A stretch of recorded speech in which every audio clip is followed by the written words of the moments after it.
ইতিহাস বলে যে আমরাই করেছি সংস্কার, যুগান্তকারী সংস্কার বাংলাদেশের যা এটা আমরা করেছি। পিআর পদ্ধতি হলো গোটা নির্বাচন ব্যবস্থাকে বদলে দেওয়া। এই রাষ্ট্র তো জনগণের, সিদ্ধান্ত নেওয়ার মালিক তো জনগণ। আমরা শুধু কিভাবে ভোটটা দিব এই জন্য একটা ইভিএম পদ্ধতি চালু করা হয়েছিল, মনে আছে তো আপনাদের? কত বছর হলো এই ইভিএম পদ্ধতি সম্পর্কে জনগণকে অবহিত করার জন্য অনেক প্রচার প্রচারণা হয়েছে।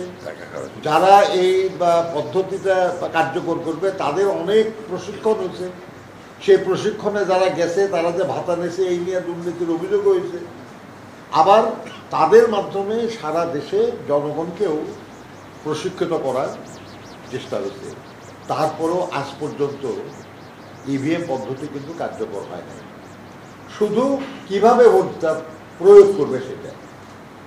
আর ক্লিক ফ্যানের অ্যারোডাইনামিক ডিজাইনের aluminium blade O double shielded বল বেয়ারিং বাতাস ছড়ায় পুরো ঘর জুড়ে। Click fan. পিআর পদ্ধতি হলো গোটা নির্বাচন ব্যবস্থাকে বদলে দেওয়া।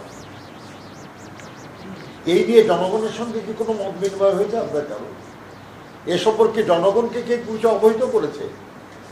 এমনকি এই নিয়ে আপনাদের মধ্যে সাথে কিংবা সুশীল সমাজ বলেন কিংবা আপনার প্রতিনিধিত্বশীল যেসব প্রতিষ্ঠান বলেন, এমনকি রাজনৈতিক দলগুলির নিজেদের যেসব যে সংগঠন আছে তাদের সঙ্গে এইগুলো আলোচনা হয় নাই। অর্থাৎ এটা অত্যন্ত একটা প্রিলিমিনারি স্টেজে আছে।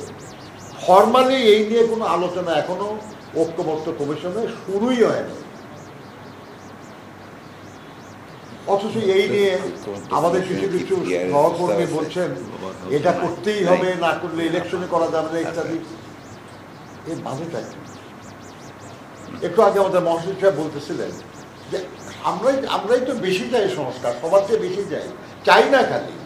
ইতিহাস বলে যে আমরাই করেছি সংস্কার, যুগান্তকারী সংস্কার বাংলাদেশের যা এটা আমরা করেছি।